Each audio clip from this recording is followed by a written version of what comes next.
Hi guys, James at RampantLionReviews again for you today with another beer review. For this one we are going to stick to Skåne here in the south of Sweden, and we're returning to one of my local breweries who have been doing some really interesting stuff recently. But this one is a collaboration beer and it was released on the 20th of September 2019 through the small partiers, but it has been on tap for a little bit before this actually. So for this review we are going to head to Eslöv, which is a little bit to the northeast of me here in Lund, and we're having a taste of another beer from Remmarlöv Gårdsbryggeri. This particular beer is a collaboration with Brewing, who are from Gothenburg, and this one is the Collaboration Doppelbock. I actually thought that it was called the Collaborator when I was putting my notes together, but they're describing this one as a Doppelbock, and it comes in at 11.5% ABV. So if memory serves me correctly, this beer is one that I actually reviewed on my festival video that I did at Brewskival this year, and I remember saying that this beer was a little bit more like a Maibock, so I'm really curious to do another kind of sit down review for you and just see exactly what it's like, because obviously when you're at a festival you've had a few beers and thoughts can get a little bit kind of hazy if you like, but really curious to see how this one turns out. It is a style of beer that I enjoy. If you've watched the channel before you will know that I absolutely love my traditional German beers, and both of these breweries I've had some very positive experiences with before. So looking forward to this, and as always I hope you guys enjoy my take on this beer.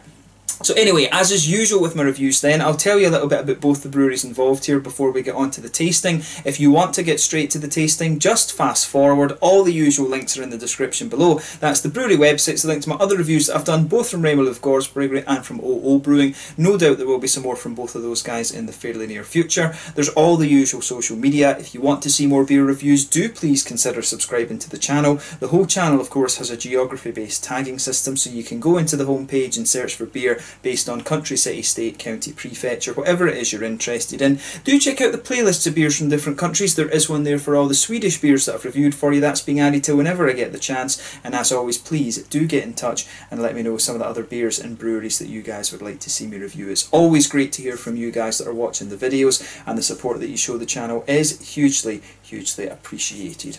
So anyway, to tell you a little bit about Remmarlöv Gårdsbryggeri first off then, since these guys are the home brewery, on to my brewery notes. So Remmarlöv Gårdsbryggeri, as I've told you before, are based on a farm just outside of Eslöv. Gård, of course, in Swedish means farm, the same in Danish and Norwegian. But these guys are located just a little bit to the north of Lund, and they've been brewing there since the winter-autumn of 2014, and in January of 2015 they started selling their beers through Systembolaget, our nationalised beer shop, if you like, here in Sweden.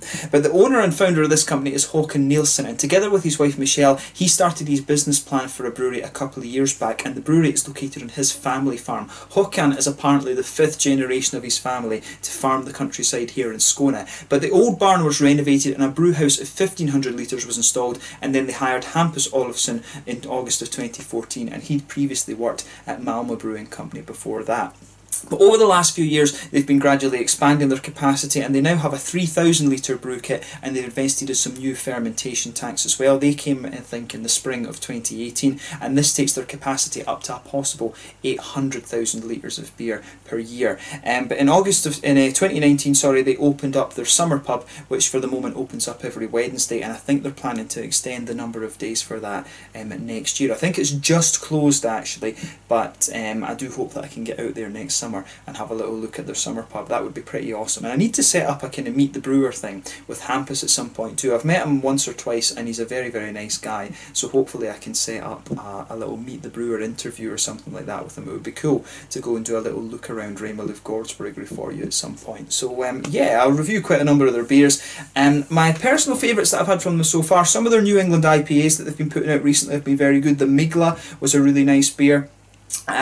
Also the Red Slope, is it the Red Carol? I forget which way around it is. The Imperial Red beer that they do at Christmas time is always very good, so keep an eye out for their Christmas releases. And I also had a really nice kind of hoppy brown ale from them at one point too, which was a very impressive beer. So if you're interested in Skånsk beer and beer from the south of Sweden, then Remmarlöv Gårdsbryggeri are one of the ones that you definitely want to check out, and in my opinion they have been upping their game a little bit over the last little while. But that's all you really need to know about Remmarlöv Remmarlöv Gårdsbryggeri for just now. If you want to learn a little bit more, you can check out the brewery website. You can follow them on Facebook and Instagram. That'll keep you up to date with all the latest goings on. And of course, if you're interested in the different beers that they do, again, the website's good, but I'd recommend you check out the Rate Beer and the Untappd pages. So anyway, on to the Collaboration brewer then, OO Brewing. And again, these guys are a brewery who I've had numerous encounters with before. So as I told you earlier, OO Brewing are based in Gothenburg, the beer capital of Sweden.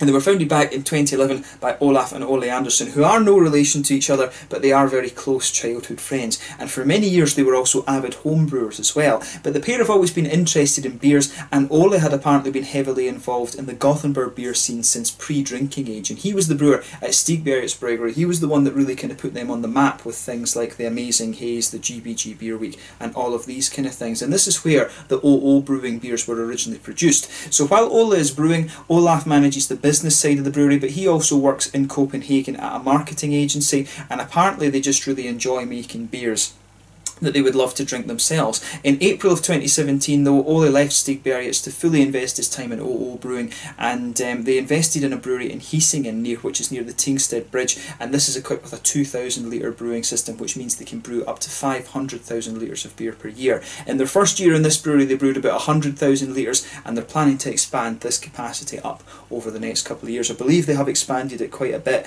over this year 2019, and they are kind of planning to get all the way up to that 500,000 litre capacity that they actually have. But a very, very good brewery. Probably my favourite beer that I've had from these guys so far has been the Muscles Double IPA, which was really, really nice. Or was it just an IPA? But the Muscles beer from these guys is very, very nice. They always have their 50-50 series as well. I think basically they've got a very solid recipe, or a solid base recipe for an IPA, and they just change the hops and see what works. So the 50-50 series is one that you definitely want to check out as well. But a very good brewery who have they've got a brewery with a lot of interesting beers. The brewer has a very good pedigree, one of the Swedish breweries that you definitely want to check out if you get the chance. My grammar is getting mixed up a bit these days. But yeah, a very good Swedish brewery from the Swedish craft beer capital, and one of the ones that you should really check out if you are particularly interested in Swedish craft beer. So yeah, for that one, again, you can check out the brewery website in the description below. You can follow them on Facebook and Instagram, and if you're interested in all the different beers that they do, you can check out the Rate Beer and Untappd pages. They are fairly prolific, and they're always putting out new 50-50 beers, as well as other things. They're not scared to experiment with new styles, but probably it's fair to say that their main focus as a brewery is on IPAs and things like that. So yeah, let's get on to the actual tasting then. Two very good breweries involved here. So as you can see, here are the two symbols for both of these breweries. There you can see Remmarlöv Gårdsbryggeri on the top, and it's the little chicken that is their symbol that you can also see on the bottle cap there. And OO Brewing, of course, it is kind of like a fraction or a broke, as you would say in Swedish, and you can see the chicken, you know, they're experimenting with all their different fractions and stuff around this. But yeah, like I told you at the start of the video, this one is an 11.5% Doppelbock. I do remember trying this one at the Brewskival Festival, and I'm sure I said at the time it was a little bit more like a Maibock or something like that. So yeah, I'm curious to see how it turns out. But an 11.5% Doppelbock or Maibock, we'll get it out and we'll get on with the tasting. Really curious to see how this one turns out. So yeah, as you can see, nice little bit of smoke on the opening, and we'll get this one out and into the glass.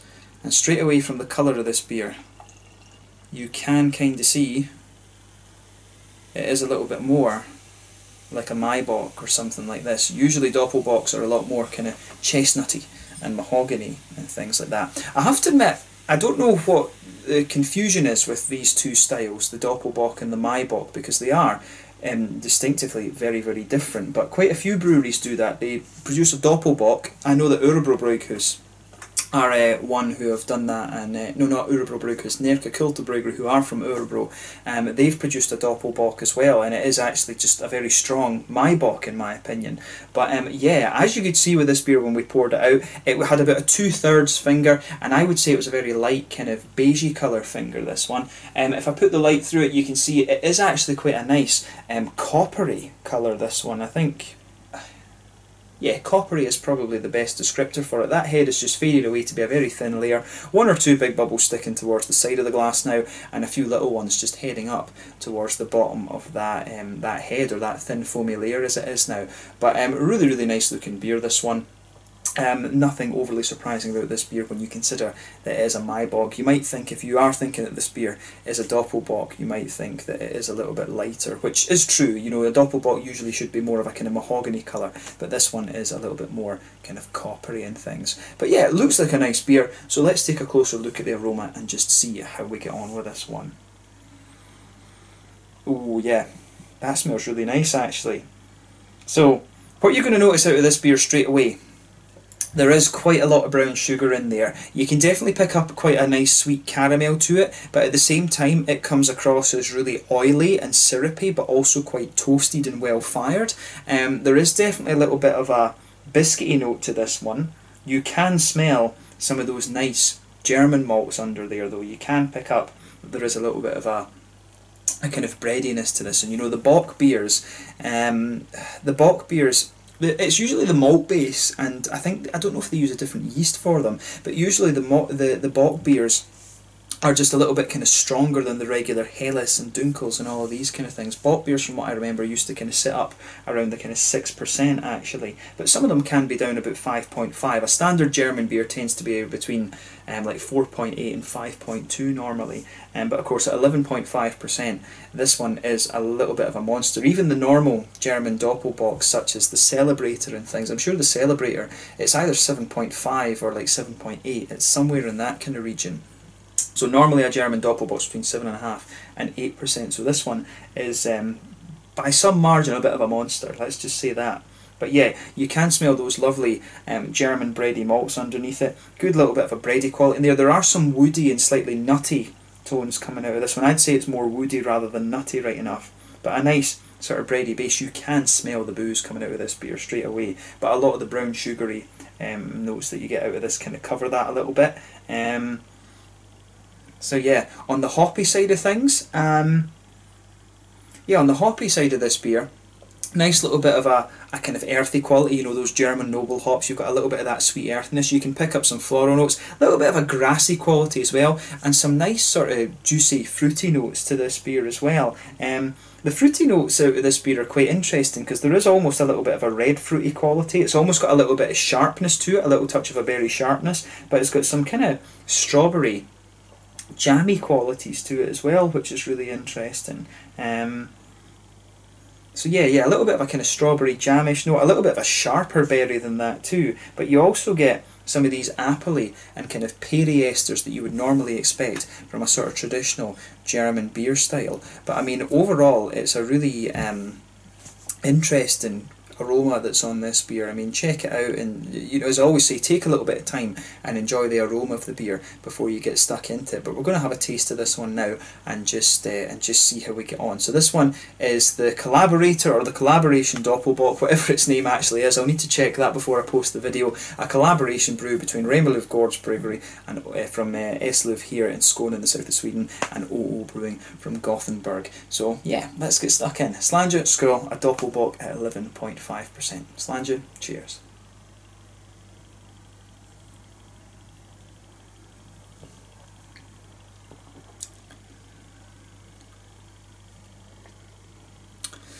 Yeah, I mean, straight away, again, and I'm sure I said this on my festival video at the time, to me, this beer definitely comes across, flavour-wise, as more of a Maibock. It's almost like a double Maibock. It's maybe fair to say that. Maybe that's why they've called it a Doppelbock. But again, my thing, you know, I'm maybe being a bit picky with the marketing and things for this beer. To me, a Doppelbock is almost like it's almost like a Dunkel beer, but on steroids a little bit, whereas this one is more just like a very strong single bock, or a very strong Maibock, if you like. I don't know what the German convention on that would be, right enough, and I mean, you can debate about styles all day. The main question really should be whether it's a good beer or not, and it is nice, this actually. I think if they'd gone down the more kind of traditional Doppelbock route and made this 11.5%, I think that could have been a very, very interesting thing. As it stands and as the kind of flavours go, like I say, it is good. 11.5% in my mind though, for a sort of Maibock style beer, might just be a little bit kind of too much, to be honest.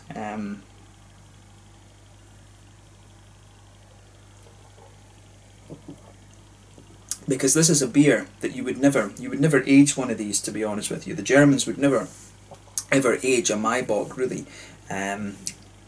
But as it stands, it is a nice beer. So let's try and just break this flavour down a little bit and describe what's going on. So I mean, straight away with this beer, first thing you're going to notice is there is a bit of alcohol warmth just down here. You can really feel that. But across the middle of your palate, you've got a nice sort of pale malty, kind of bready quality there. You can feel that just blanket in the middle of your tongue. The further you go into the aftertaste, it does actually sweeten up a little bit, and it leans a little bit more towards that kind of brown bready side of things, in fairness.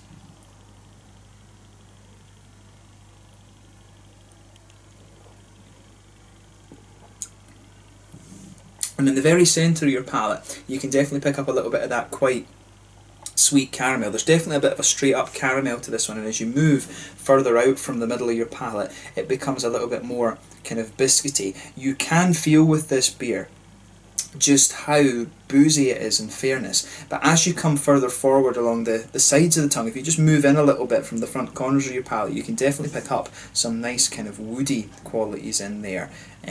So yeah, it's interesting how that goes together.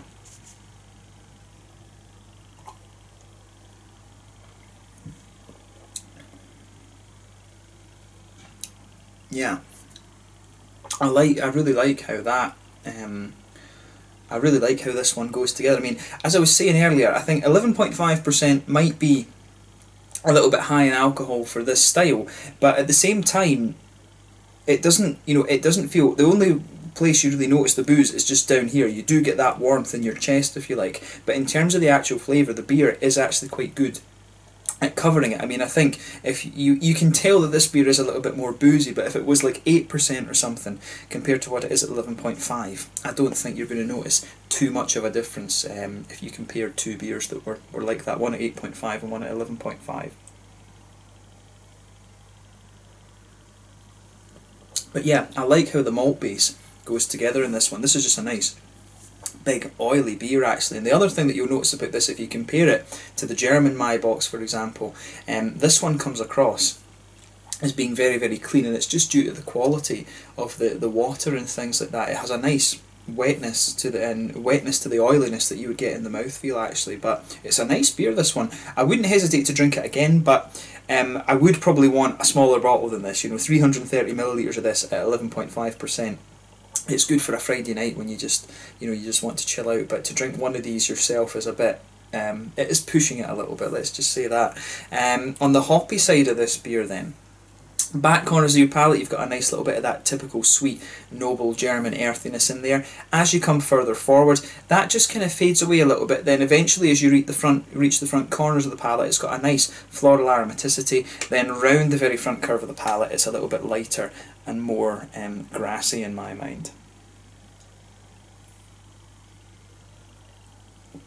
And the more you drink of this beer, you'll also find that it smoothens out a little bit and it starts to sweeten up. The brown sugars start to become a little bit more kind of caramelised, and the woody flavours, those kind of the woody flavours that I was talking about just on the sides of the palate, they start to push into the kind of sweeter aspects of the beer as well, which is really nice. Behind the front curve of the palate, of course, you've got that little oily bubble where those juicy, fruity esters start to push their way out of the beer. And there's quite a bit of stuff going on in there, actually. I mean, you've got those apple and peary esters that you would normally get from Hallertau or Tettnanger hops usually, but there is also a little bit of a kind of jammy quality to this one. There is a little bit more complexity to the fruit than just apples and pears.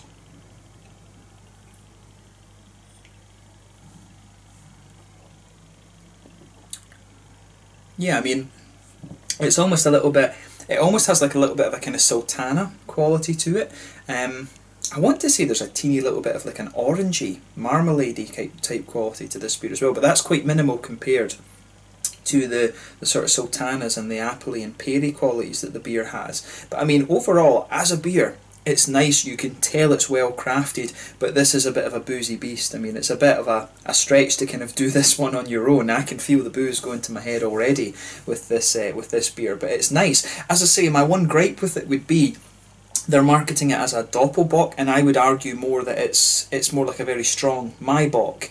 And I think, I don't know if there's a confusion amongst non-German brewers about this style or exactly what it is, but in terms of its flavour profile, it is just like a very strong Maibock rather than a Doppelbock such as the Celebrator, the Eyinger Celebrator, and things like that. But it's a good beer nonetheless. If we put the marketing gripe aside, I wouldn't hesitate to drink it again, but as I say, 330 millilitres is a little bit much, maybe about a third of that. A kind of nice little taster of this beer would be the way to go with this one. But a good beer, and I think if we regard it as a Maibock, I think it's fair to say they've kept the authenticity of this one they've made the authenticity of it really quite good. So thumbs up to both breweries on that. Like I say, 11.5%. I've never come across a German one that is quite as strong as that, so keep that in mind when you try this beer.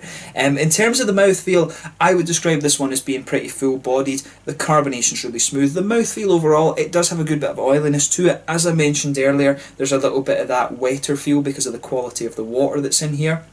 In terms of the hoppy side of the beer, yeah, there's a little bit of hoppy bitterness to this one, but I think you would be lucky to get about 15 IBUs out of this beer.